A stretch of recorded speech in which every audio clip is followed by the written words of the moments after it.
청취자 여러분 안녕하십니까? 여기는 거침없는 시민 기살리기 프로젝트 거시기, 한 달에 한 번 열리는 민원중개소 거시기입니다. 네, 안녕하십니까? 저는 전주 공동체 라디오 박민입니다. 2026년 내년 6월 3일이면 지방선거가 시작이 되죠. 이제 지방선거 6개월 앞으로 다가왔는데요. 지역 곳곳에서는 벌써부터 출마 애정자들이 출마 선언 잇따라 내놓고 있습니다. 과연 이분들 정말 일할 준비는 되어 있는 걸까요? 또다시 그들만의 리그로 선거가 흘러가도록 그냥 두어야 하는 걸까요?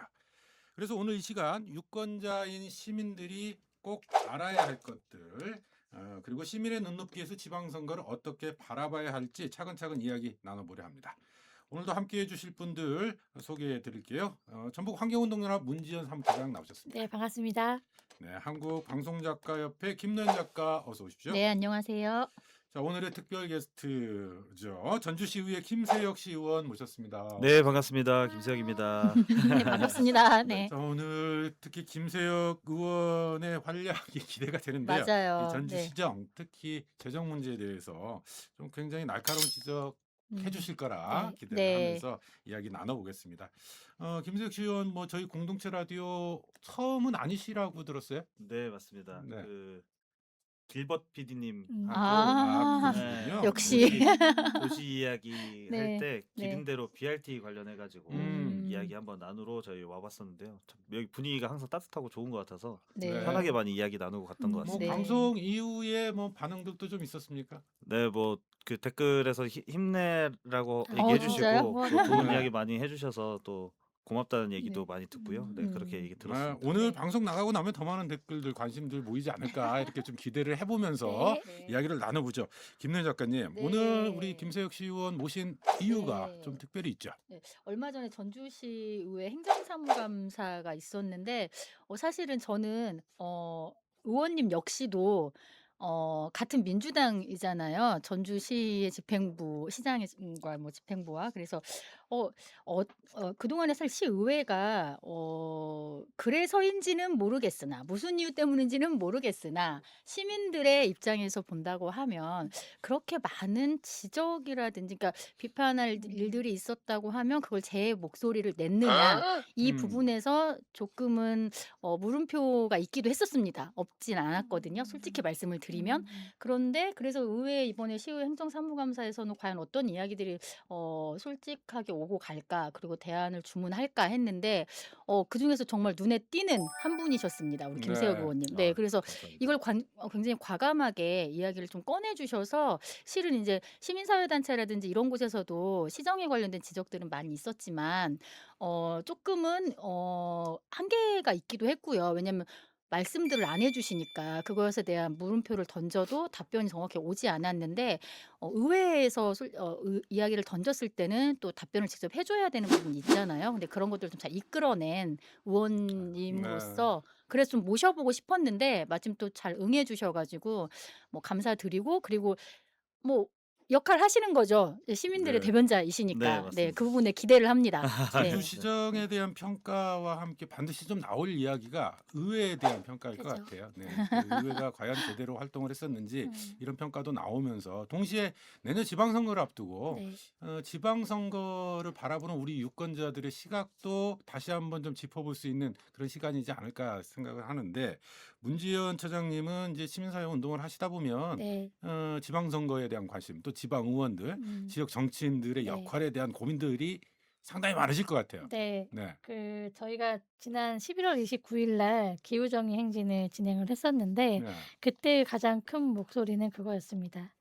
시민들의 목소리를 대변하지 않는 지자체 그리고 지자체장에 대한 의원들에 대한 반발, 아무튼 문제 제기 이런 게 되게 좀 많았던 건 사실인 것 같아요. 네. 지난 전주시 4년, 이게 3년 반이죠.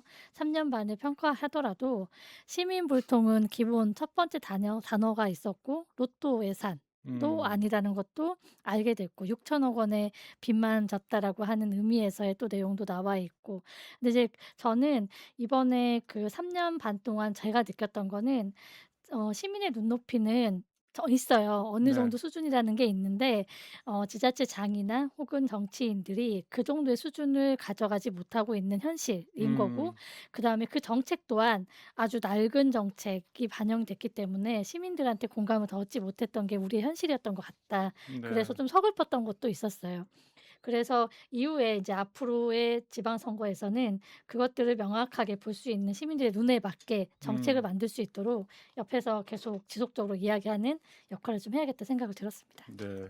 저희가 뭐 나중에 결론적으로 이야기할지는 모르겠습니다만 지역 정치 수준이라는 건 사실 그 지역 시민들의 관심 정도에 달려 있는 게 아닌가 이런 생각도 좀 들기도 해요. 그래서 오늘 우리가 이야기 나누는 이런 것들이 시정에 대한 쓴소리일 수도 있고 또 네. 지방 의회에 대한 쓴소리일 수 네. 있지만 그만큼 유권자들의 관심, 우리 음. 시민들의 관심을 높이는 그런 계기가 되기를 네. 바라면서 맞아요. 맞아요. 이야기를 좀 네. 해나갔으면 좋겠습니다. 네. 자, 오늘 김세혁 시의원 오늘 모신 게 이제 특별히 전주시정 그중에서도 재정 문제를 좀 짚어볼까 해요. 지난 행정사무감사에서 좀 여러 가지 문제점들이 지적이 됐었는데 김세혁 시의원님, 지금 전주시 지방채가 6천억대? 네, 맞습니다. 정확히 어느 정도나 되는 거예요? 지금 전주시 지방채는 6천억 원대에 이르고 있는 게 맞고요. 음. 불과 한 5년 만에 저희가 1천억 원대에서 4배 가까이 와. 급증한 상황입니다. 전주시 재정이 사실은 이제는 이미 한계점에 도달했다라고 음. 저희들 다 보고 있고요. 지난해 통합 재정 수지 적자가 1,355억 원, 누적 지방채가 6,083억 원, 그다음에 연간 이자가 저희가 195억 원, 아, 연간 이자만 네, 195억 원이요? 195. 네. 네. 195억 원이 되고 있고요. 네. 재정 자립도가 22%, 음. 저희가 채무 관리 비율이 38%가 2024년도 결산 기준으로 넘어섰고요. 그래서 어느 하나 가볍게 넘길 수 없는 수치라고 보고 있습니다. 네. 문제는 이게 숫자만 커진 것이 아니라 음. 사실 전주시 재정 자체 재원 중심에서 이제 차이 부정 구조로 급격하게 좀 전환됐다라는 신호라고 보고 있고요. 네.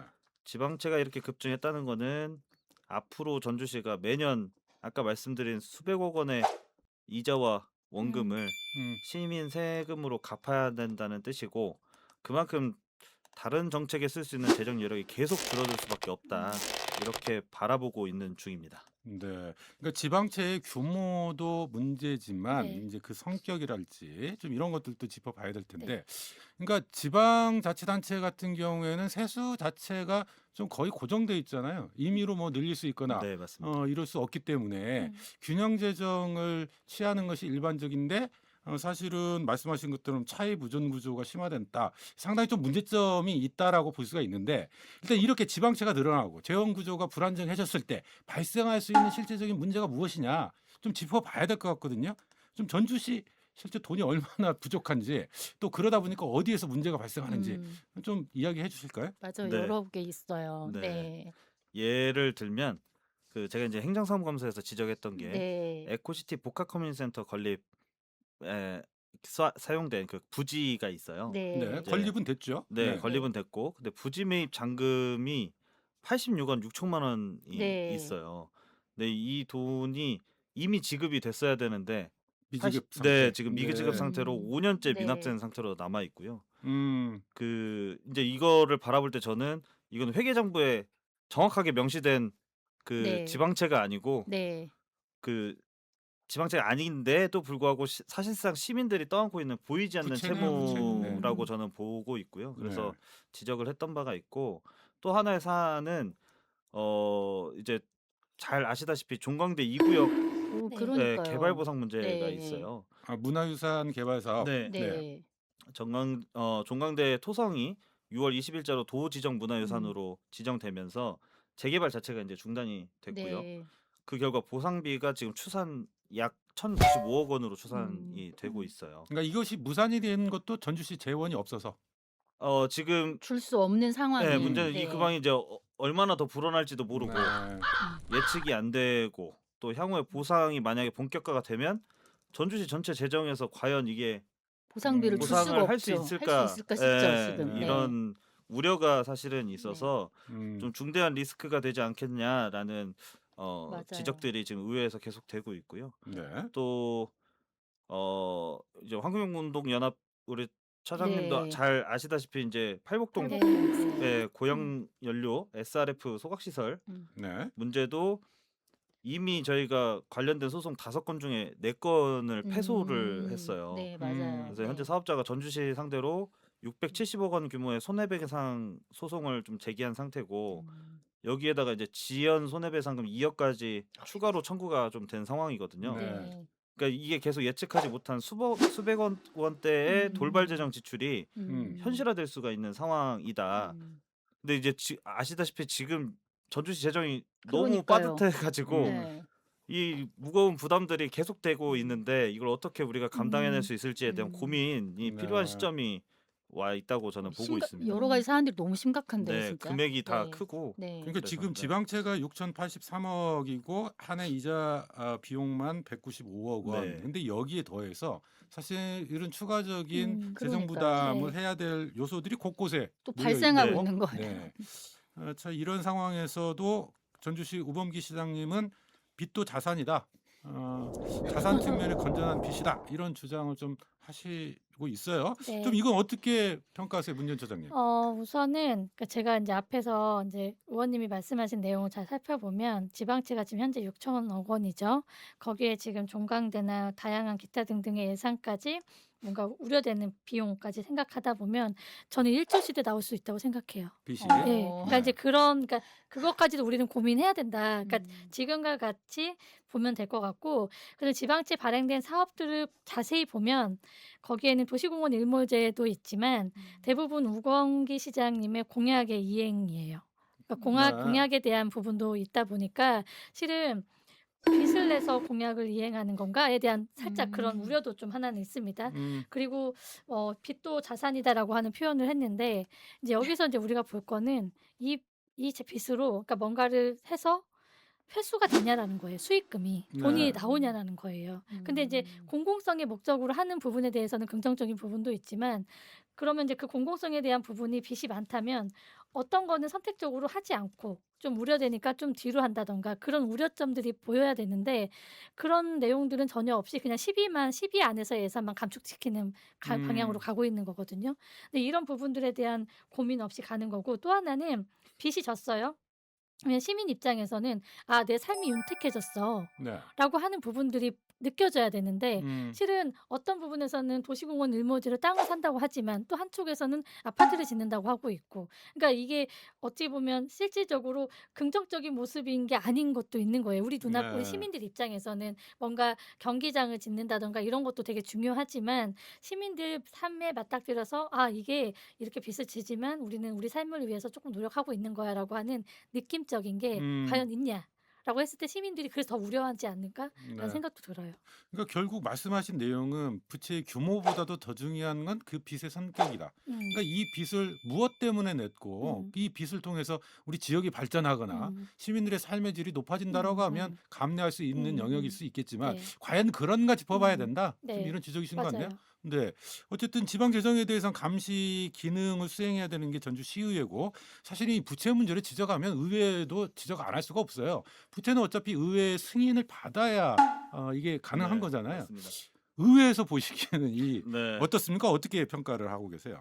우범기 시장님께서 말씀하신 빚도 자산이다. 뭐 이런 얘기는 사실은 원론적으로 만약에 바라볼 때는 맞는 말일 수 있어요. 네. 이게 그러니까 자산으로 잡히는 거는 맞으니까요. 네. 근데 이제 전주시 현실에서 시민들께 빚이 자산이다라고만 말하는 거는 아마 실제 재정 부담의 무게를 충분히 설명할 수 있는 표현은 아닌 것 같다라는 네, 생각은 맞아요. 있고요. 음. 지금 빚의 의미를 좀 좋게 해석하려고 할 때가 네. 아니라 네. 사실은 이미 발생한 이자 부담 그리고 앞으로 떠안게 될 원금 상환의 부담 이런 네. 것들을 좀 시민들에게 솔직히 설명하고 그리고 책임 있는 관리 계획을 제시해야 될 시점이 아닌가 네. 이렇게 생각하고 있습니다. 네. 네.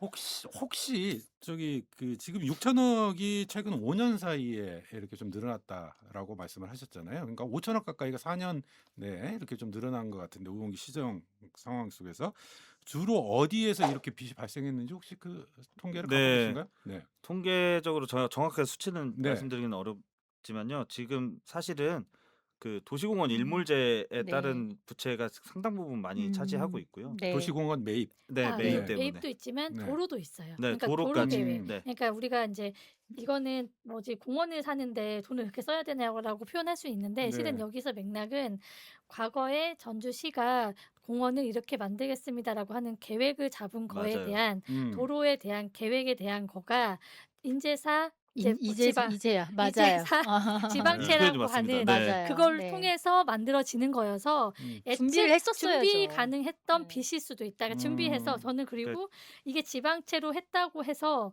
이게 아주 잘했어요라고 박수 받을 만한 건가라 생각했을 때 음. 네. 시비에서 뭔가 조절을 하거나 이런 고민들이 있어야 되는데 그냥 지방채를 발행한 거 음. 외에는 없는 거 아닌가라고 하는 아, 생각도 근데 들 때도 있어요. 어쨌든 도시공원 일몰제에 대한 대응에 따른 지방채가 상당 부분을 차지하고 네. 있다. 좀 이렇게 네. 볼 수 이제 있겠네요. 지금 네. 현재 부채 6천억 원 6천억 원으로 증가한 것 중에 대부분이 아까 말씀하신 음. 도로 부분하고 그다음에 도시공원 부분인데 네. 이제 이거는 난개발을 막기 위해서 사실은 해야 되는 맞아요. 사업이긴 네. 해요. 그런데 이제 헌재에서 네. 이 도시공원이나 이것들이 계속 이렇게 묶어둘 수 없다. 네. 그래서 일몰 이게 마지막 상한선을 둔 게 올해까지였어요. 네. 그래서 맞아요. 근데 그 동안에 충분한 기간이 있었고 그 기간 동안 조금씩 매입을 해왔어야 되는데 사실 미리미리 전주시에서 대비했어야 되는 전주시에서 사안인데, 좀 네. 방치해 놓은 경향이 있고 마지막에 이제 일몰제가 다가오니까 마지막에 이제 지방채를 발행해서라도 매입을 해야 되는 부분들이 있어서 의회에서 이제 그 부분에 대해서는 어쩔 수 없는 부분들이 좀 있었다 이렇게 말씀을 드리고요. 그러니까 거기서- 부채 규모로 봤을 때는 뭐 이제 이렇게 상당히 충격적인 내용으로 따져봤을 때는 뭐 전혀 이해 못할 수준의 것이다거나 그렇지는 네. 않다라고 보여지긴 네. 하네요. 네. 궁금한 게 아까 근데 문 처장님이 공약 이행을 위한 빚내기인 것 아니냐 그런 표현을 하셔가지고 거기 네. 보면은 사업별로 보면 종합경기장 증축 및 야구장 건립에 대한 비용도 있고 실내체육관 건립을 위한 것도 있고 그다음에 북부권 국토 우회도로 개설에 대한 비용도 있고 그다음에 그 장기 비집행에 대한 지방채 발행인데 전체 그 지방채 발행 중에 한 40%가 뭐 미집행에 미집행. 대한 네, 그런 맞아요. 그런 내용들이에요. 근데 이제 아까 말했던 것처럼 빚이라고 하는 거에 대한 지방채 발행에 있어서 이런 빚을 어떻게 갚을 건가에 대한 계획에 따라서 사업에 대한 우선순위가 정해지면 좋겠는데 그 우선순위에 대한 고민들이 있다는 거예요. 그 안에는 드론 사업도 있는 거고 이제 네. 그러다 보니까 이제 그런 고민들이 저는 맞아요. 필요하지 않았을까. 네, 네. 알겠습니다. 네. 알겠습니다. 네. 일단 이제 전체적인 부채의 규모도 살펴봤고요. 이 부채가 어디에서 비롯됐는지도 저희가 좀 짚어봤는데 어쨌든 이렇게 부채가 늘어나고 재원 구조가 불안정하다 보니 발생하는 여러 가지 문제점 이것들을 우리가 좀 살펴보는 게 주된 네. 관심사가 아닐까 싶어요. 네.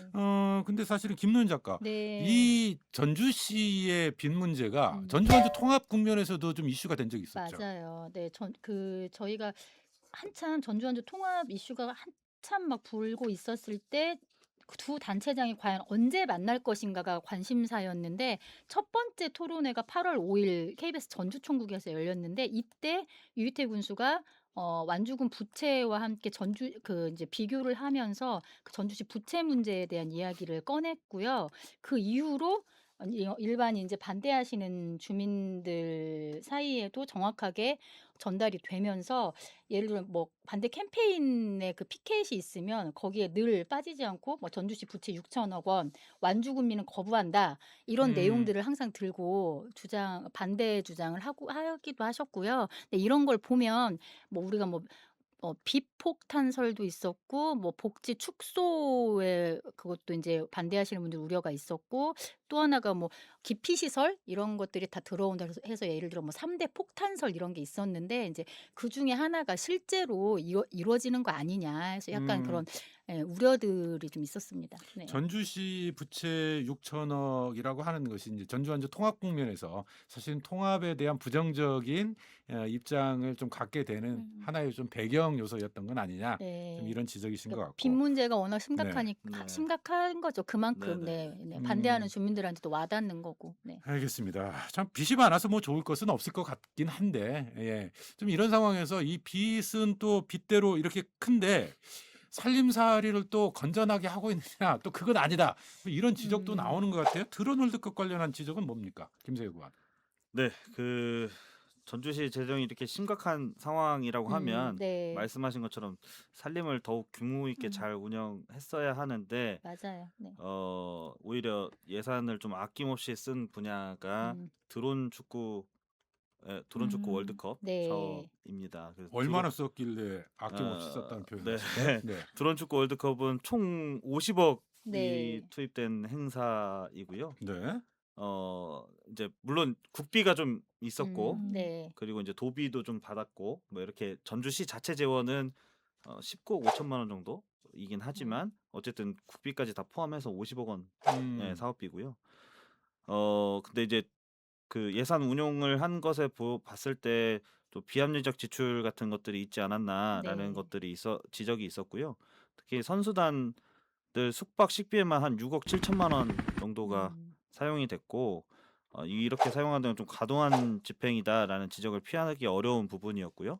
또 전주 국제 드론 스포츠 센터는 그 월드컵 50억과 다 별다르게 다르게 센터 146억 자체. 네. 정도를 들여서 지었어요. 아, 네. 센터를 건립을 네. 옆에 했군요. 지어져 있죠. 월드컵 네. 경기장 옆에. 네. 드론 스포츠 센터를 네. 조성했고 또 대회 이후에 이거 어떻게 활용해야 되나에 대한 계획이 좀 명확하게 안 돼 있는 상태인 것도 좀 큰 문제라고 볼 수 네. 있겠고요. 네.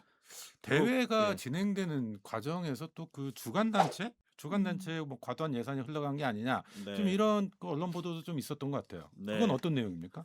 그 대한 드론 축구 협회 그리고 캠틱 등 저희 민간 단체로 흘러간 예산이 적지 않은데요. 그게 이제 특히 보조금에서 6억 한 1,500만 원 정도가 국제 연맹으로 지급이 되었고요. 피다라는 국제 연맹인데 해외 출장비나 운영비가 좀 과도하게 쓰인 것 아니냐라는 지적이 의회에서 계속 반복적으로 제기가 됐고요.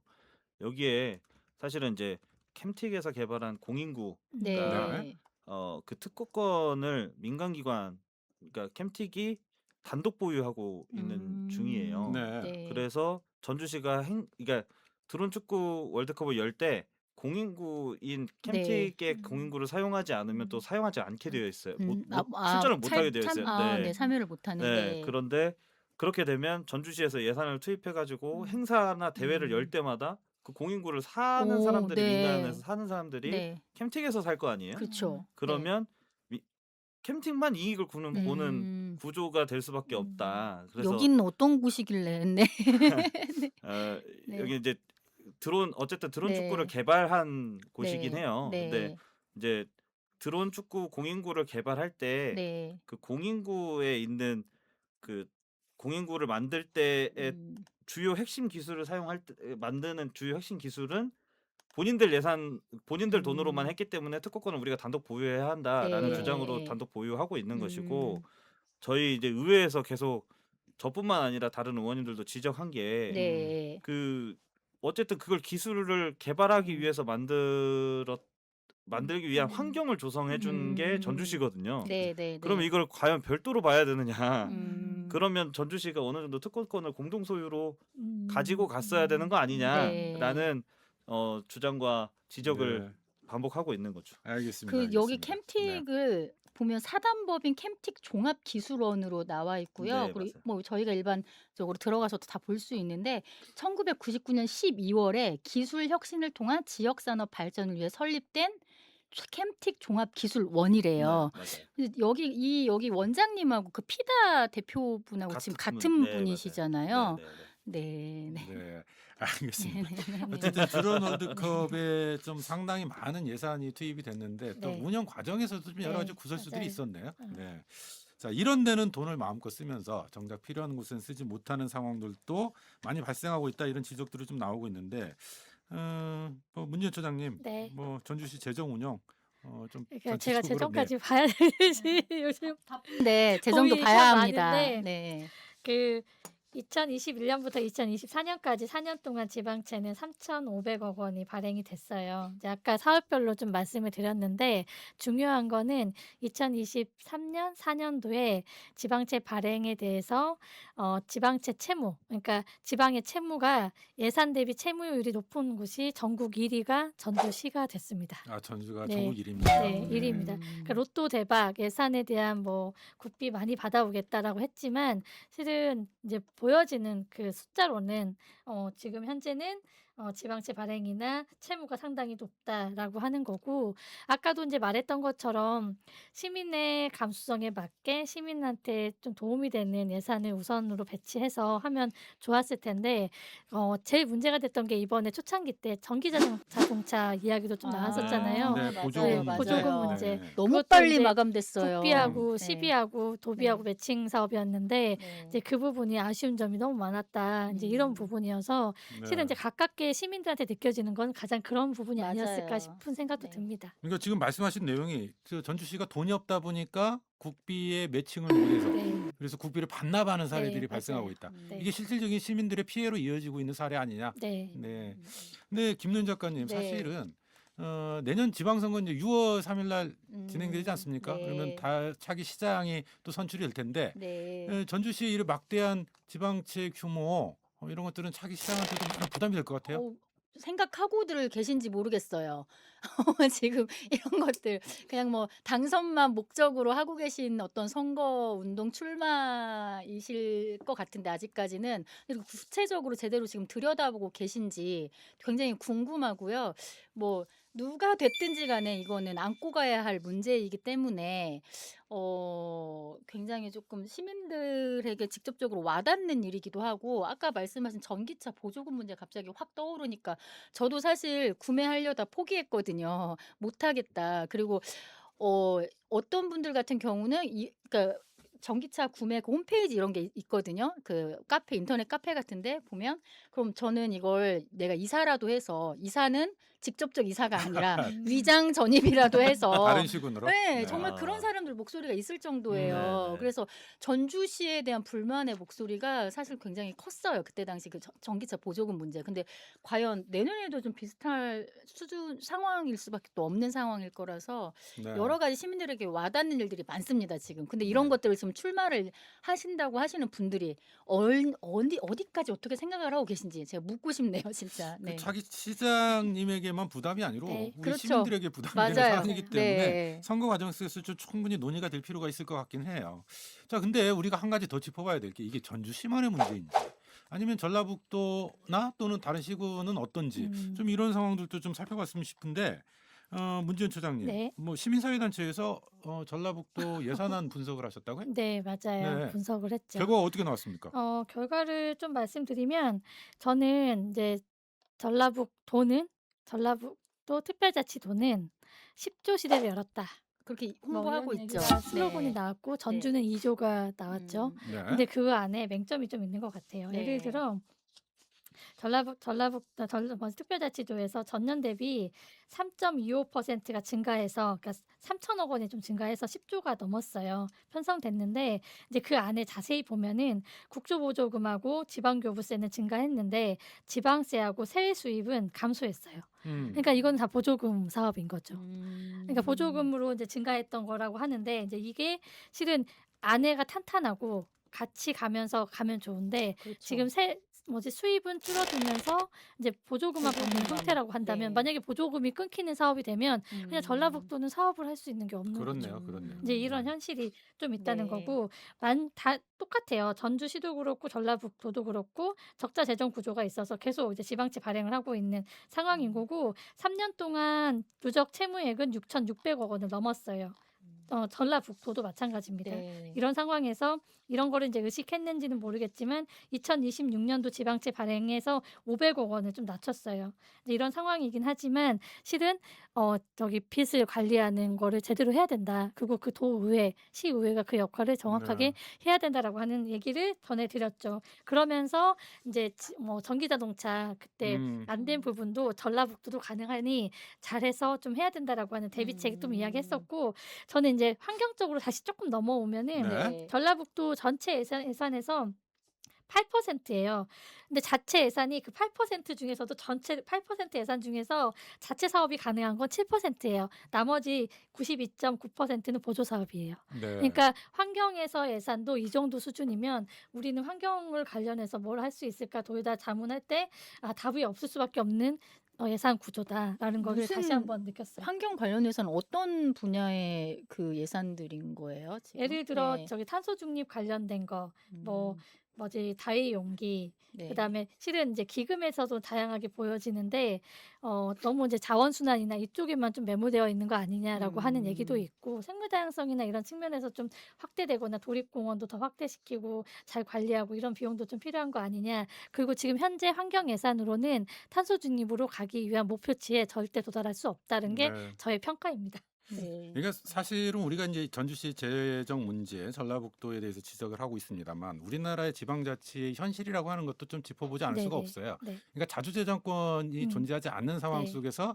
자체적인 재원 구조가 존재하지 않거든요. 네, 맞아요. 그러니까 이게 좀 재원 자체가 대단히 부족한 상황 속에서 어쩔 수 없는 이런 측면들도 좀 있긴 합니다. 그럼에도 그래서 불구하고 저는 네. 너무 충격이었어요. 그러니까 도 예산, 그래서 예산을 볼 필요는 정말 있겠다. 음, 그리고 시도 마찬가지고, 실은 도보다 시가 할 수 있는 사업들이 더 음. 많은 건 사실인 것 같아요. 네. 도는 그냥 지자체에 돈을 준다라고 하는 정도의 의미로 약간 지원기관 받아들여지더라고요. 같은 느낌이 좀 있죠. 음. 네. 네.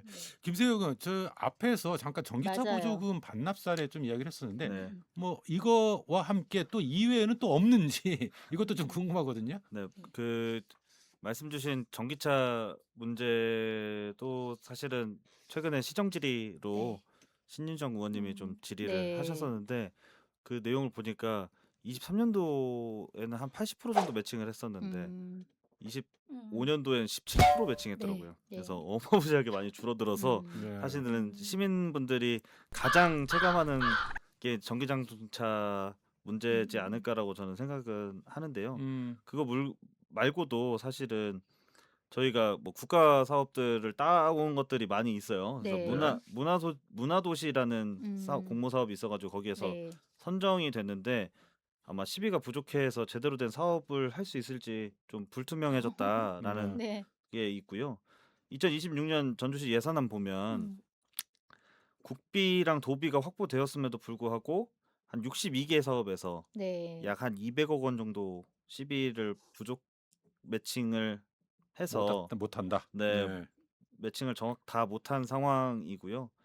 2025년 2월 사업까지 추가되면 아마 미매칭 시비는 더 많이 네. 커질 네. 거라고 보여지고요. 우리가 그러니까 매번 뭐 국비를 따와야 네. 된다, 네. 이런 이야기를 한편에서는 하는데 네. 근데 한편에서는 그러면 뭐합니까? 따오고도 네. 쓰지 못해서 반납하는 그러니까요. 사례가 발생하고 네. 있다. 그러니까 네. 네, 맞습니다. 그러니까 제가 말씀드리면서도 계속 뼈가 아픈데요. 네. 24년 12월에 문체부에서 그 문화도시 선정을 받아가지고 네. 사실 2027년까지 총 338억 원 규모의 국책 사업을 진행을 해야 됩니다. 네.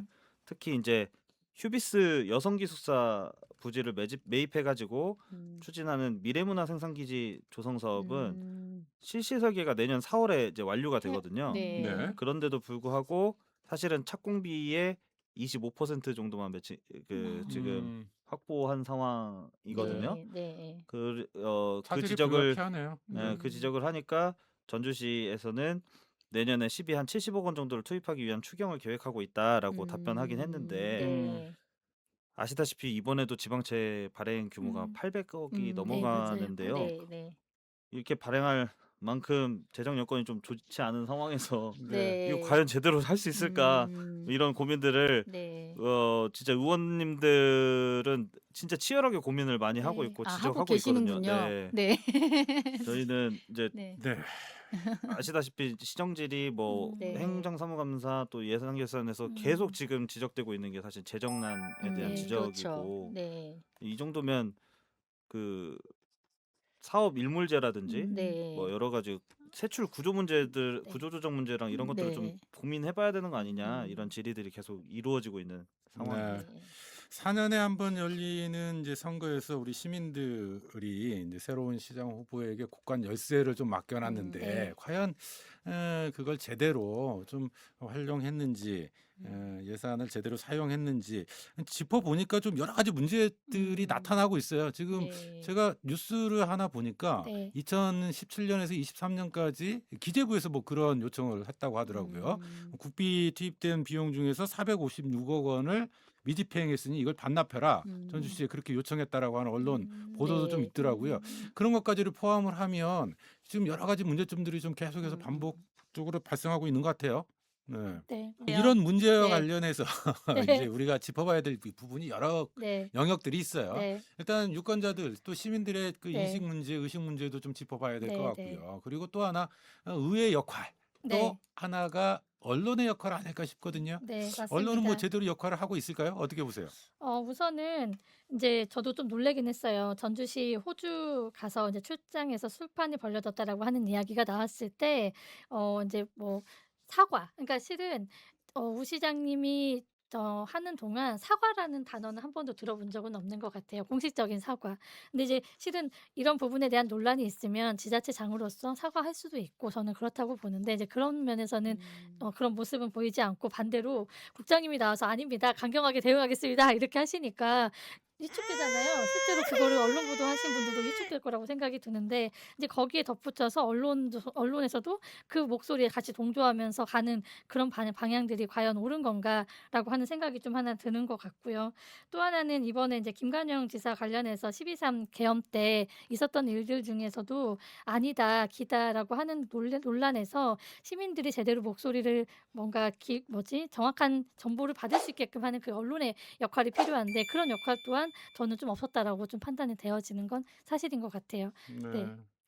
지금 이제 우리가 그 앞서도 잠깐 뭐 짚어봤습니다만 의회의 상당히 중요한 역할이 있어요. 지방채 발행과 관련해서도 의회 승인을 받아야 되는 거고 또 이것이 제대로 예산이 집행되고 있는지 이런 것들을 점검하고 관리하는 것도 의회의 역할이고 그렇다면 그 의회가 제대로 된 역할을 하고 있느냐 이런 것도 좀 짚어봐야 되는 측면이 있고 그 선거 시기가 아니라도 일상적으로 시정을 감시하고 견제하고 비판하는 역할을 수행하는 게 언론이라든지 시민사회의 영역일 텐데 또 그 영역에서는 제대로 된 역할을 하고 있는지 이 총체적인 좀 점검이 필요한 시기가 아닌가 좀 이런 생각이 듭니다. 근데 이런 상황에서 우리가 한 가지 내년 지방선거를 앞두고 지방선거에 대한 관심이 너무 떨어지는 거 아니냐.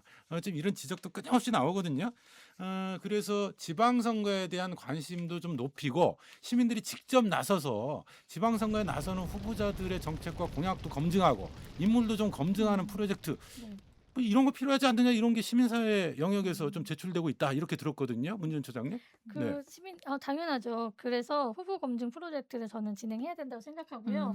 그게 저는 거시기에서 잘하면 너무 좋겠다라는 생각이 살짝 듭니다. 네. 공정하게. 그 현재 단체장들에 대한 그러니까 이분들이 인제 뭐 재선, 3선 뭐 도전하시는 분들도 있을 테고 뭐 혹은 또 안 하실 수도 있고요. 뭐 그런 분들도 계시기도 하겠지만 또 그분들 포함하여서 이분들이 해온 것도 좀 평가도 해 보기도 하고 뭐 그래야만 시민들도 좀 정확히 알 수 있을 것 같고요. 뭐 의원들도 마찬가지고요. 네.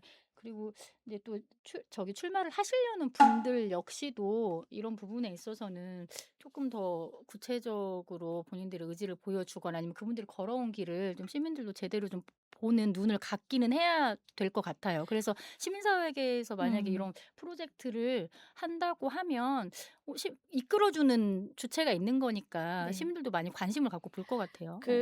저희가 이번에 기후정의 행진 때 이제 네. 시민의 목소리를 대변해서 나온 거고, 그 14개 시군에서의 목소리들이 다양하게 나왔단 말이에요, 지역의 현안들이.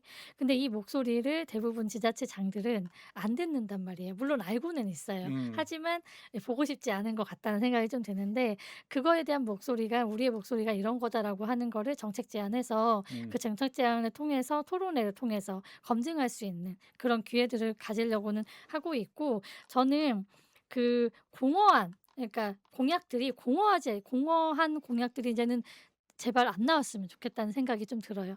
낡고 그리고 네. 오래된, 그리고 음. 누군가는 해 봤던 이런 공약들 말고 정말 전라북도를 위해서, 전주시를 위해서 뭔가 정책들이 다양하게 좀 나오면 좋겠다는 생각도 하고, 그다음에 그런 의견도 저희는 잘 만들어서 또 제안도 한번 해 보겠습니다. 네. 새만금으로 시작해서 새만금으로 끝나는 그런 네. 식의 네. 정책 공약 네. 나열 이런 건 더 맞아요. 이상 안 했으면 네, 좋겠다. 네, 네. 네.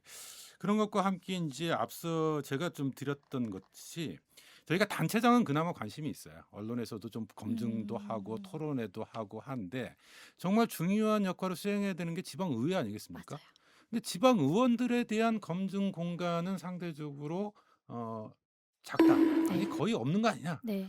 그래서 이 공간들을 시민들이 직접 좀 만드는 건 어떠냐. 음. 과거에 저희 시민사회 영역에서 우리 동네 뭐 선거방송 뭐 네. 이런 식으로 맞아요. 해서 지방의원 후보자들을 초청해서 토론회도 좀 가지고 직접 지방의원들의 정책 공약을 알릴 수 있는 이런 방송도 좀 제작하기도 했었고 그다음에 유권자들은 또 이번 지방선거를 통해서 우리 동네 어떤 이슈들, 의제들이 논의됐으면 좋겠는지 이런 걸 좀 찾아보기도 하는 네. 이런 활동을 했었던 걸 맞아요. 기억하거든요. 저도 기억이 나요. 네. 네. 이번 지방선거에서 좀 이런 프로젝트를 진행해 보면 어떨까? 좀 이런 제안들이 좀 있는 것 같던데. 네. 네. 그래서 빨리 네. 하세요. 거시기에서 해주세요. 아, 네. 여기서 저희가 하면 됩니까? 네. 네, 거시기에서 우리 동네 지방의원 뭐 어떻게 뭐 그러면 우리 동네 되겠네요. 뭐 네. 지방선거 바로 보기 뭐 이런 거 하면 음. 됩니까? 다른 데서 할 게 선거방송 아니라 뭐 저희 거시기에서 그러네요. 좀 그런 네. 프로젝트를 진행을 네, 해보는 것도 여기서 괜찮을 것 네, 그럼 같은데. 김호님 나오시는 네. 건가요? 네. 아니 김세혁 불러주시면, 의원님은 예. 좀 네. 이런 시민사회에서 이런 활동을 하고 공동체라디오에서 이런 이제 우리 동네 지방의원들은 어떤 분들이 출마를 준비하고 있는지 또 어떤 네. 정책과 공약을 갖고 있는지 이런 걸 검증하는 이런 프로그램들을 진행을 한다면 좀 어떨 것 같으세요? 저는 뭐 시민 중심의 후보 검증 프로젝트 만약에 음. 하신다고 하면 네. 매우 필요하다라고 저는 네. 생각하고요. 자신 있으신가요? 이제 공부를 열심히 아, 해야겠죠. 네. 근데 이제 지역 정치에서 사실은 후보 검증이 제대로 좀 이루어지지 않으면 결국 시민들이 정보 부족 속에서 선택을 좀 해야 맞아요. 된다라는 네. 상황이 네. 계속 반복되지 맞아요. 않겠나라는 생각이고요. 네. 또 뭐 공개 토론 필요하면 공개 토론이라든지 네. 또는 심층 인터뷰 같은 프로젝트를 하신다고 하면 음. 후보들의 정책 역량과 재정 뭐 이해도 그리고 네. 지금 지역 현안에 대한 책임의식 뭐 이런 것들 다 네. 확인할 맞아요. 수 있지 않을까라고 생각하고요. 네. 무엇보다도 이제 그 시민들이 관심을 좀 많이 가져주셨으면 네. 좋겠다는 생각이고 또 모든 후보들에게 공정한 기회를 좀 제공하고 그리고 시민들이 비교 판단할 수 있는 자료들 투명하게 좀 마련해야 된다라는 점에서 저는 큰 의미가 있을 거라고 생각하고요. 네. 아마 이런 검증 과정들이 강화될수록 지역 정치의 수준도 함께 네. 맞아요. 올라가지 않을까 근데 이게 이렇게 생각은 하고 있어요. 언론에서 네. 생각해 보면 단체장들 시장 후보들 토론회하고 모셔서 뭐 군수도 마찬가지고 도지사도 마찬가지고 교육감도 마찬가지고 이렇게 있는데 의원들을 대상으로 하는 건 없는 것 같아요. 심지어 뭐 우리 지역구 뭐 3명, 2명 이렇게 뽑기도 하잖아요. 네. 지역마다. 음. 굉장히 중요한 건데 네. 그냥 뭐 누가 소위 나오는지도 말하는 잘 모르는 네, 잘 경우도 모르고 많죠. 뭐 네. 무슨 당이면 그냥 되고 막 이런 현상이 계속 그래서 반복되는 것 그래서 같아요. 저도 안타까운 게 이제 네. 제가 의원 활동을 하고 있지만 네. 저를 몰라요. 그러니까요. 어떡해. 몰라요. 그러니까 네. 열심히 활동하고 있지만 아. 지역구 의원들이 네. 누구인지조차도 잘 모르시는 네. 분들도 상당히 많이 있다. 지금은 그래서 비례로 네. 활동하고 계시고요. 그러니까 지역구가 네. 없으니까 저는 네. 이제 비례니까 네. 이제 그렇게 하시지만 네. 모르는 게 뭐 일면 네. 당연할 수 있다라고 저는 네. 생각하지만 근데 네. 어쨌든 간에 그 지역구 의원들 정도는 좀 네. 아셨으면 좋겠는데 그렇죠. 잘 네. 모르시는 네. 경우들이 많아서 네. 좀 그러니까 안타깝게 그런 생각하고 의미가 있는 것 있습니다. 같아요. 일단 제대로 된 후보자를 선택하는 즉 검증의 과정이기도 하지만 네. 자기가 관심을 갖고 참여해서 뽑아놓은 의원이라고 하면 4년 임기 동안 관심을 안 가질 수가 네. 없거든요. 지켜보게 되죠. 네. 그러니까 지속적으로 지방 의회에 대해서 관심을 갖는 시민들이 늘어나게 되면 지방 의회의 수준, 지방 정치의 수준도 따라서 늘어날 수밖에 없기 네, 때문에 맞습니다. 높아질 수밖에 없기 때문에 저희가 좀 해야겠어요. 그런 검증 정말. 프로젝트가 필요한 것 같아요. 네, 네. 저희가 여기서 음. 지방 의원들만 따로 해서라도 꾸준하게 그럼요, 알리는 그럼요. 역할을 네. 좀 해야 될 것 같아요. 네. 알겠습니다. 저희 네. 거시기에서 이 그러니까. 문제를 좀 집중적으로 네. 제기해서 네. 네. 향후에 공동체 라디오 중심으로 아우, 지방의원 좋습니다. 검증 프로젝트, 네. 지방선거에 관심 갖기 프로젝트 네. 좀 이런 거 진행을 해봤으면 좋겠네요. 네.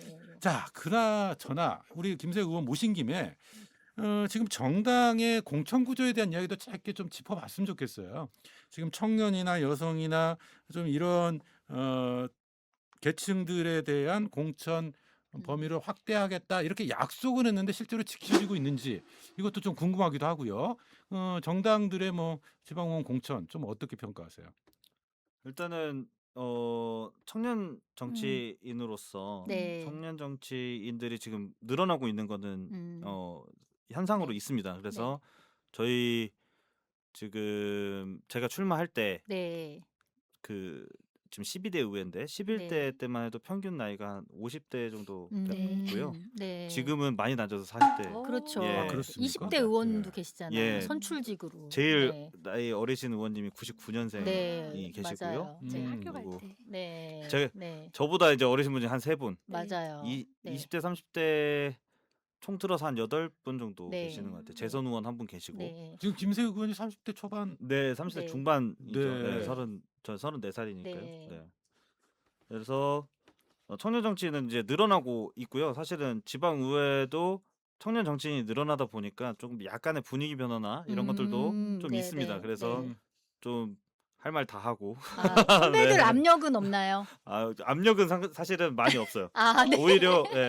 오히려 잘한다고 칭찬해 주시는 분들 더 많으시고요. 이끌어주시고, 네, 네, 네. 그리고 저 같은 경우에는 진짜 선배님들이 진짜 독려도 많이 해주시고 네. 정말 많이 가르쳐 주려고 노력도 네, 많이 네, 해주세요. 네. 그래서 그런 분위기는 좋죠. 네, 그래서 분위기가 네. 많이 달라졌다라는 것도 시 공무원들 입에서도 저한테 얘기도 많이 하시고 뭐 여러 네. 가지 있는데요. 네, 그 당에서도 계속 저희 당에서도 네. 우리 당에서도 계속 청년 정치인들 적극적인 확대를, 참여를 위해서 네. 좀 늘리려고 노력을 하고 있긴 해요. 네. 그래서 이제 청년 가산점이나 이런 것들에 대해서 당원 당규 개정도 추진하고 있고 네. 여러 가지로 있는데 근데 이제 새로운 청년 정치인이 정치에 참여하기에는 좀 그 진입 장벽이 좀 높다라는 의원님도 그러셨나요? 아니요 저는 마침 그 이재명 대통령께서 네. 당대표실 때 네. 청년 정치인 참여 의무 공천을 음. 30% 하겠다라는 30%나 됐었어요. 네, 30% 하자는 그 목표치로 있어서 그때 편승해가지고 아. 네. 네. 일단 여성이나 됐습니다. 청년들의 정계 진출, 정치 참여는 좀 늘어나고 네, 있는 추세인 맞아요. 것 같아요. 맞아요. 네. 네. 근데 내용적으로 질적인 면에서는 좀 어떻게 평가할 수 질적인 있을까요? 면에서는 죄송하지만 너무 낮아요. 그러니까 음. 그 이유는 저는 청년 세대가 직면한 문제, 주거, 일자리, 양극화 문제를 청년 시각에서 반영되지 않은 그냥 기존에 했던 분들이 생각으로 논의되는 구조가 가장 문제가 큰 문제인 문제인 것 같아요. 음. 그러니까 그게 청년에서 혹은 여성에서 이 아젠다가 만들어져서 그게 반영이 된 정책이 만들어지면 효과를 맞아요. 바로 볼 텐데 그 논의가 또 이제 그 윗분들하고 같이 하다 보니까 그건 아니고 막 이렇게 하다 보면 또 네. 다른 색깔의 내용들이 나오는 게 저는 지금의 가장 큰 문제고 그러니 청년 정치인들이 나와도 나한테는 달라지는 게 없는데라고 하는 그 이야기도 당연히 저는 나올 수밖에 없는 구조라는 게 저는 당면한 문제라고 생각하고요. 이거는 정책에서도 마찬가지예요. 어떤 정책이든 그러니까 경험하지 않은 그러니까 예를 들어 자원순환 문제를 이야기하는데 한 번도 쓰레기를 버리지 않으신 분이 와서 이제 자원순환을 얘기하면 정책이 당연히 안 나올 수밖에 없잖아요. 그게 그렇죠. 지금 우리의 가장 큰 현실적인 문제인 거라고 네. 저는 봐져요. 네. 그러니까 생물학적으로만 청년, 생물학적으로만 여성, 뭐 이게 중요한 게 아니고 실제로 청년들의 목소리가 반영돼야 되고 실제로 여성 정책들이 좀 입안될 수 있는 이런 구조들이 만들어져야 될 네. 텐데 그러려면 어쨌든 선거 때만 잠깐 청년이고 잠깐 여성인 게 아니고 일상적으로 청년 네.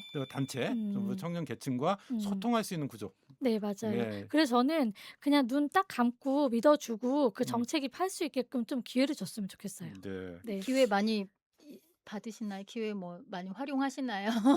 뭐 저 같은 경우에는 네. 사실은 처음에 들어올 때도 이제 청년의 목소리가 진짜 청년들의 목소리가 반영이 되지 않는다라는 주장으로 사실 비례대표 출마를 했었고요. 네. 그래서 사실은 근데 청년들을 만나려고 노력해도 네. 청년들이 어디 있는지 잘 모르겠어요. 예, 이게 네. 참 만나자고 계속 해도 네. 사실 만나는 사람들만 계속 만나고 아, 실제로 활동하는 청년들만 네. 만나는 거지. 네. 그래서 제가 항상 하는 얘기가 네. 제가 모든 청년들을 대변하고 있지는 않습니다만 아.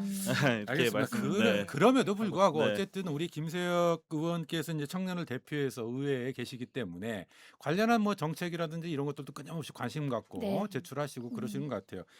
보니까 청년 자율 예산제 도입, 네, 맞습니다. 네, 이런 것도 촉구하셨던데 네. 이건 뭐 어떤 건가요? 이게 이제 청년 자율 예산제를 처음에 도입을 주장했던 게 청년들이 정책을 제안해도 이게 정책에 반영되는 그 과정이 너무 어렵고 네. 네, 힘들다라는 아까 맞아요. 같은 지적이었어요. 생각이 좀 많이 있어서 이 청년 자율 예산제로 청년들이 제안하는 정책을 진짜 시범적으로 도입해 볼 수 있는 예산이 있었으면 좋겠다. 네. 이런 생각으로 시작을 했고요. 네. 도입이 됐어요? 네, 됐습니다. 네. 저희가 지난 이제 2016년도에 전주시 청년 희망도시 구축을 위한 조례가 제정되고 나서 네. 이제 제가 본격적으로 좀 청년 자율 예산제에 대한 논의를 2023년도에 5분 발언하고 조례 개정을 추진을 하면서 이제 시작이 됐는데요. 처음에 이제 제가 부서하고 협의할 때는 1억 원 얘기를 했어요. 1억 원 정도 어머나. 해달라. 네. 그랬는데 이제 24년도에 7,500만 원 반영이 됐고요. 그래요? 그리고 올해 2025년도에는 줄어가지고 네. 5천만 원으로 떨어졌는데 네. 이제 저희가 어쨌든 인구 청년 정책국이 좀 네. 생겼잖아요. 네. 그래서 인구 청년 정책국이 생기면서 내년에는 지금 현재 예산 편성으로는 네. 이제 심사가 어떻게 될지 모르겠지만 네. 1억 원 지금 편성이 드디어 약속을 지켜주셔서 네. 그럼 좀 내년에는 구체적으로는 어떤 거를 하게 되는 건지도 궁금해요. 이제 그 예산 규모 안에서 네. 청년들이 정책을 제안한 것들의 제안서를 제출을 하고요. 거기에서 이제 심의 과정에서 심의해서 거쳐서? 선정해가지고 네. 이제 비영리 단체, 청년 비영리 네. 단체들이 네. 실제로 뭔가를 수행해 볼 수 있는 그런 공간을 열었다라고 봐주시면 되고요. 네. 네. 네, 네. 그건 비영리 단체들 지금 등록돼 있는 네, 단체들에서 그렇죠. 수행하는 사업. 네. 그래서 알겠습니다. 이렇게 좀 출발해 나가는 거 아닐까 이런 생각이 드는데 네. 지금 청년들의 관심사 중에 하나가 주거 문제거든요. 맞아요. 지속적으로 좀 네. 제기가 됐었는데 전주시도 청춘 별채 사업인가요? 네, 네. 맞습니다. 이걸 하고 있죠. 네네네. 근데 이게 지금 경쟁률이 제가 듣기로 이번에 70.8대 네, 1이요. 하반기 70.8대 1. 정말 좁은 문이라는 표현이 딱 맞는 것 같아요. 그래서 저는 굉장히 많은 사람들이 신청을 하긴 했고, 그리고 저는 애초에 굉장히 모집도 그냥 많이 되는 건 줄 알았는데 내용을 보니까 그렇지가 않더라고요. 아니, 그러니까 공급 네. 세대가 얼마나 되는 거예요? 12명 모집에 12명 모집. 850명이 신청해서 70.8대 1이 된 거예요. 네. 사실 저는 12명은 아닌 줄 알았거든요. 제가 좁아도 너무 좁은 네, 문이네요. 너무 좁은 문이어서. 근데 이거 좀 더 늘려야 되는 거 아닌가? 아까 인구 무슨 국이요? 인구 청년 청년 정책국. 정책국도 생겼는데 네. 약간 저희가 이거 사실 거시기 때도 한번 얘기했었는데 생색내기식으로 해서는 안 된다. 뭐 청년들을 위한 정책이라고 하면서 그렇게 흘러가면 안 되기 때문에 아마 우리 현 시장님께서도 더 이제 많이 호수를 늘려주시겠죠. 더 많은 사람을 뽑으려고 하겠죠. 뽑으셔야 되는데 그러겠죠. 네. 하반기는 이제 마무리가 된 거잖아요. 네, 네, 네. 지금 이게 과연 앞으로 또 이게 유지는 될 수 있는 건지, 예산도 없다는데 어떻게 되는 건지 사실 여러 가지로 걱정스러워요. 음. 네. 지금 850명이 좀 신청을 했다. 그러면 수요는 많다는 거잖아요. 네. 수요가 많은 거죠. 그죠. 네. 그럼 예산이 없어서 편성을 안 한 겁니까? 뭐 아니면 그냥 생색만 어때요? 내려고 했던 건가요? 뭐 어떻게 어. 평가해야 돼요? 네. 예산이 어떻게 돼요? 그게 원래 이 정도 예산인 건가요? 이제 이거는 어쨌든 간에 지금 구조가 어떻게 돼 있냐면 음. 빌라 있죠. 네네. 빌라를 저희가 매입을 음. 해서 네. 빌라를 매입해서 이게 그 리모델링을 해가지고 공급을 하는 체계인데요. 사실은 그 전부터 있었습니다. 그러니까 네. 10,000원이 아니고 약 LH라든지 뭐 이런 곳에서도 시세에서 네. 80% 정도, 7, 80% 정도로만 음. 받고 네. 하는 게 있었는데 네. 사실 그때는 공실이 좀 있었어요. 네. 그런데 이제 이게 네. 10,000원으로 줄어드니까 아, 이게 10,000원이에요? 네. 네. 그러니까 임대비가? 정확하게는 네. 임대료가 10,000원이에요. 네. 그래서 정확하게는 방의 개수에 따라서 좀 다르긴 하지만 어쨌든 10,000원인데 네. 10,000원이다 보니까 갑자기 수요가 급증한 거는 네. 사실이고요. 네. 저는 사실은 이걸 보면서 네. 전주시는 그래도 네. 주거에 대한 수요가 그렇게 막 강하진 않을 수도 않다라고 생각을 아, 했었는데 처음에 할 때는 이제 네. 이게 수요가 이렇게 늘어난 걸 보면서 네. 이게 주거 문제도 현실적으로 우리가 좀 더 신경을 써야 될 때가 왔구나. 맞아요. 이렇게 이런 저렴한 생각이- 비용이라고 네. 하면 네. 네. 그런데 이제 말씀하신 글쎄요. 그 것처럼 만 네. 원 임대료를 어떻게 평가하느냐 뭐 좀 여러 가지 평가가 있을 수 있겠네요. 네. 이게 네. 현실적인 청년 주택 문제 해결의 방안으로서 접근한 것인지 네. 좀 정치적이나 또는 네. 상징적, 선언적 차원에서 접근한 음. 건지 이것도 좀 짚어볼 필요는 있을 것 같네요. 그래서 저는 이제 제가 이제 청년한테 또 물어봤죠. 그랬더니 "아 이건 소수네요. 특혜처럼 될 수 있는 위험이 있을 것 같은데요."라고 하는 반대로 얘기를 오히려. 명확하게 이야기했고 네. 저는 이제 보여지기식을 넘어서 이제 실질적인 효과가 이제 우선인데 아까 말했던 것처럼 저는 청년 정책이 이런 정책이 나오면 좋겠다는 생각도 들어요. 그러니까 누군가를 꼭 그러니까 요즘 청년들은 만나는 걸 별로 안 좋아하는 네. 걸로 저는 알고 있고 음. 소수가 내가 같이 공통에 있는 사람들하고 만나서 이야기 나누는 걸 너무 좋아하는 그 니즈에 맞춰서 다양한 정책들이 청년이 생각하는 정책들이 한번 시도해보고 거기서 맞는 것들을 해보는 거가 좋을 것 같다는 생각이 들고 과거에 이제 뭐 LH도 얘기 나왔지만 네. 다양한 청년들이 주거의 안정감을 느낄 수 있게끔 살 수 있는 조건 그리고 그게 1년, 2년 넘어서 자금이 돼서 또 다른 집을 얻을 수 있게끔 하는 정책을 만들어주는 게 지금 우리가 해야 될 일인 것 같습니다. 음, 네. 그러니까 지금 국토부 네. 장관님도 전주 분이신데 네. 이제 보니까 네. 네, 그렇다고 전주 문제만 해결하려고 그러니까요. 나서면 네, 안 될 것 그러시죠. 같아요. 맞아요. 네. 네. 알겠습니다. 어쨌든 저희가 지방선거의 중요성을 새삼 확인하는 다시 한번 좀 확인하는 그런 시간이 아니었나 싶은데요. 마무리를 좀 해야 될 것 같아요. 내년 지방선거 6.3 지방선거에 나서는 후보자들에게 좀 당부의 말씀 좀 이런 정도로 해서 마무리했으면 싶은데 문지연 차장님부터 좀 네. 저는 들어볼까요? 요즘 계속 맨날 말하고 있는 건데요. 이제 낡은 개발 정책 안 먹혀요. 라고 하는 얘기인데요. 네. 이제 낡은 개발 정책 이제 그만하고 시민들한테 실질적인 삶에 영향을 줄 수 있는 복지 차원에서의 정책이 이제는 필요하다라고 하는 얘기인데 예전에 30년 전, 40년 전에는 개발이 이슈였죠. 근데 지금은 저는 어느 정도 이제 개발에서의 사람들은 실질적으로 뭔가 만족을 느낀다고 생각하거든요. 물론 전주는 안 그런다고 이야기하시는 분도 있지만 그럼에도 불구하고 저는 청년이든 여성이든 도심에 살고 있는 많은 시민들은 우리 삶에 진짜 실질적인 영향을 주는 정책이 꼭 필요하다라고 이야기하고 있습니다. 그 정책에 맞춰서 저는 돼야 된다고 생각하고요. 이제 정말 낡은 개발이 아닌 새로운 아젠다로 전주시를 다시 전라북도를 만들어 갔으면 좋겠습니다. 우리 김노현 작가도 한 말씀 네, 저는 부탁드릴게요. 오늘 저희가 주로 재정 문제 관련된 이야기 했는데 집안에서도 살림살이 굉장히 중요해요. 물론 저도 돈 관리 제대로 못 하는데요. 네, 돈 관리 좀 제대로 좀 해주셨으면 좋겠고요. 그리고 오히려 필요한 곳에 예산을 못 쓰고 있는 현실인데 이게 지금 맞는 건가 싶거든요. 그래서 그런 부분들 앞으로 지방선거 나오실 분들뿐만 아니라 우리 단체장뿐만 아니라 우리 여기 나오신 의원님들과 같은 분들께서 좀 더 세밀하게 좀 살펴봐 주셨으면 좋겠습니다. 네. 자, 이런 패널들의 의견까지 좀 받아서 우리 김세혁 의원께 네. 끝으로 좀 어떻게 오늘 방송 하셨는지 들으셨는지 또 앞으로의 향후의 각오 끝으로 좀 듣겠습니다. 네. 그 지자체의 정책이라는 게 사실 지자체장이 바뀌고 재정 여건이 좀 달라지면 언제든지 지속될 수도 있고 번복될 수도 있는 맞아요. 구조에 네. 좀 놓여 있습니다. 그래서 지금처럼 전주시 재정이 특히 어려운 시기에는 아무리 취지가 좋은 정책이라도 예산이 뒷받침되지 않으면 중단되거나 축소될 가능성도 있습니다. 중요한 것은 그냥 정책의 방향만 이렇게 보지 말고 이 정책이 3년, 5년, 10년 뒤까지 지속할 수 있는 재정 구조인가, 또 시장님이나 단체장님이 바뀌면서 또 계속 유지될 수 있는 제도적 장치들이 마련되어 있는가, 이런 두 가지가 반드시 함께 검증돼야 된다고 보고 있고요. 지금 새로운 정책을 만들기보다 이미 시작한 정책들 끝까지 책임질 수 있는 구조를 네. 갖춰야 된다라고 보고 있습니다.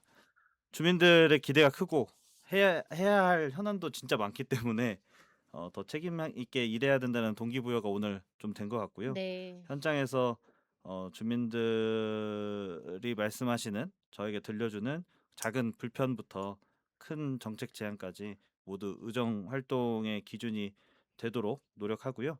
그 목소리에 중심을 두고 현실적으로 실행 가능한 대안들 만드는 데 집중하도록 네, 하겠습니다. 맞아요. 남은 네. 의정 기간이 있으니까. 네. 지금까지 전북 환경운동연합 문지연 사무처장, 한국방송작가협회 김노현 네. 작가, 그리고 전주시의회 김세혁 시의원과 함께했습니다. 세 분 오늘 나와주셔서 고맙습니다. 감사합니다. 감사합니다. 네. 네, 오늘 전주시의 부채 문제, 재정 현실부터 그다음에 지방선거를 앞둔 후보 검증의 필요성 두루두루 이야기 나눠봤는데요. 결국 중요한 건 시민들의 관심과 참여가 아닐까 좀 이런 생각을 해보게 됩니다.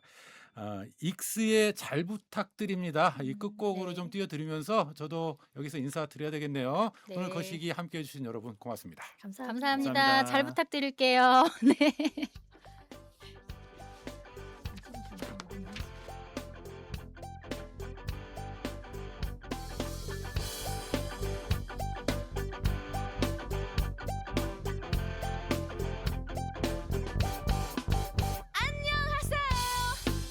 적당히 바람이 시원해 기분이 너무 좋아요.